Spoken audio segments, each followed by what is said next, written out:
एक इंसान की परवरिश का पता उसकी आदतों से ही चल जाता है। धन दौलत से आप सुख सहूलियतें खरीद सकते हो, लोगों के ख्याल नहीं। आपकी आदतें ही आपकी सच्चाई बयान करने के लिए काफी है। इसी बात का ज्ञान दे रही है हमारी ये कहानी आदतें। एक बादशाह के दरबार में एक अनजान व्यक्ति नौकरी की तलाश में आया। बादशाह ने उससे उसकी योग्यता पूछी तो उसने बादशाह से कहा कि मैं सियासी हूँ। अरबी भाषा में सियासी उसे कहते हैं जो अपनी बुद्धि और ज्ञान से किसी भी समस्या को आसानी से सुलझा सकता है। बादशाह के दरबार में सियासतदानों की कमी न थी, लेकिन बादशाह उसके आत्मविश्वास से बहुत प्रभावित हुआ और उसे घोड़ों के तबेलों का प्रमुख अध्यक्ष बना दिया। कुछ दिनों बाद बादशाह के मन में ये विचार आया कि अपने तबेले में सबसे महंगे घोड़े के बारे में जानकारी हासिल की जाए। इसी उद्देश्य से बादशाह ने तबेले के प्रमुख अध्यक्ष को बुलाया और उससे घोड़े के बारे में पूछा। तब उस व्यक्ति ने जवाब दिया कि बादशाह सलामत, यह घोड़ा नस्ली नहीं है। बादशाह ये सुनकर हैरान हो गया।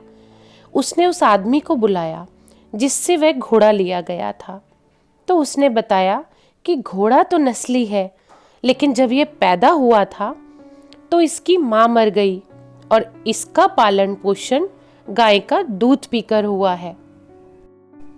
बादशाह ने तबेले के अध्यक्ष से पूछा कि उसे इस बात का पता कैसे चला। तब उसने जवाब दिया कि ये घोड़ा जब घास खाता है तो गायों की तरह सर नीचे करके ही खाता है, जबकि नस्ली घोड़े जब भी घास खाते हैं तो वो घास मुंह में दबा लेने के बाद सिर उठा लेते हैं और फिर घास खाते हैं। बादशाह उसकी अक्लमंदी से बहुत खुश हुआ और इनाम के तौर पर उसके घर अनाज, घी और बहुत सी खाने की चीजें भिजवाईं। इतना ही नहीं, उसे अपनी मल्लिका की रेख देख के लिए महल में तैनात भी कर दिया। फिर एक दिन बादशाह को उस व्यक्ति की फिर याद आई और उसने उसे बुलाकर अपनी बेगम के बारे में पूछा। तब उस व्यक्ति ने बादशाह को बताया कि उनका रहन सहन तो मल्लिका जैसा ही है, लेकिन वो शहजादी नहीं है। इतना सुनकर बादशाह के पैरों तले जमीन खिसक गई। उसका सर चकरा गया। उसे कुछ समझ नहीं आ रहा था। वो हकीकत जानना चाहता था, इसीलिए उसने अपनी सास को बुलाने का हुक्म दिया। अगले दिन उसकी सास बादशाह के पास पहुंची तो बादशाह ने उसे सब कुछ बताया और सच बताने को कहा। तब सास बादशाह को सच बताने लगी। आपके पिता ने हमारी बेटी के जन्म लेने पर उसका हाथ आपके लिए मांग लिया था, लेकिन कुछ दिनों बाद हमारी बेटी मर गई। लेकिन आपकी बादशाहत से करीबी रिश्ते कायम रखने के लिए हमने किसी और की बेटी को गोद ले लिया था और उसका निकाह हमने आपसे करवा दिया। हकीकत जानने के बाद बादशाह ने उस व्यक्ति से पूछा कि तुमको इस बात का इल्म कैसे हुआ कि वो शहजादी नहीं है। तो उस व्यक्ति ने कहा, बादशाह, आपकी बेगम का सलूक नौकरों के साथ जाहिलों से भी बदतर है और कोई भी खानदानी आदमी इस तरह का बर्ताव नौकरों के साथ नहीं करता है। बादशाह फिर बहुत खुश हुआ और उसे इनाम के तौर पर खूब सारा अनाज और भेड़ बकरियां भेजी। इसके साथ ही राजा ने उसे अपना दरबारी भी बना लिया।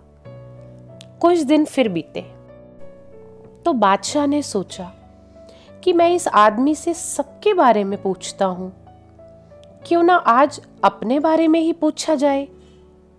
जब बादशाह ने उससे अपने बारे में पूछा तो उस व्यक्ति ने कहा, अगर आप मेरी जान बख्शें तो ही मैं बता पाऊंगा। तो बादशाह ने उस व्यक्ति से वादा किया कि वो उसको कुछ नहीं कहेगा। तब उसने बताया कि महाराज, ना तो आप शहजादे हो और ना ही आपका चाल चलन बादशाहों वाला है। इतना सुनते ही बादशाह को बहुत गुस्सा आया, लेकिन उसने वादा किया था कि उसे कुछ नहीं कहा जाएगा। लेकिन इस बार फिर से हकीकत जानने के लिए उसने अपनी माँ को बुलवाया और उसे सच बताने को कहा।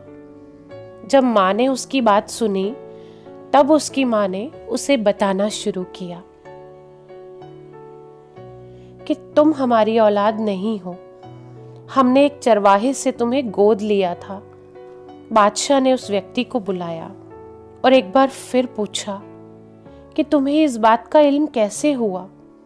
तब उस व्यक्ति ने बादशाह को बताया कि जब भी कोई बादशाह किसी को इनाम देता है तो इनाम में हीरे जवाहरात जैसी चीजें देता है, लेकिन आप खाने का सामान और भेड़ बकरियां देते हैं।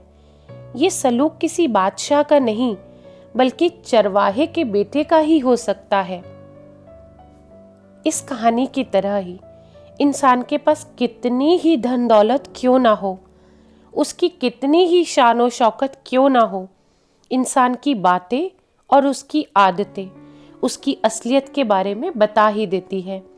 अगर आप चाहते हैं कि आपकी शख्सियत भी सबके सामने अच्छी बने, तो अपनी आदतें बदलिए और सबके साथ सही ढंग से व्यवहार कीजिए। ये कहानी आपको कैसी लगी कमेंट करके ज़रूर बताइएगा, और इसी तरह की और प्रेरणादायक कहानियाँ सुनने के लिए इस चैनल को सब्सक्राइब करें। धन्यवाद।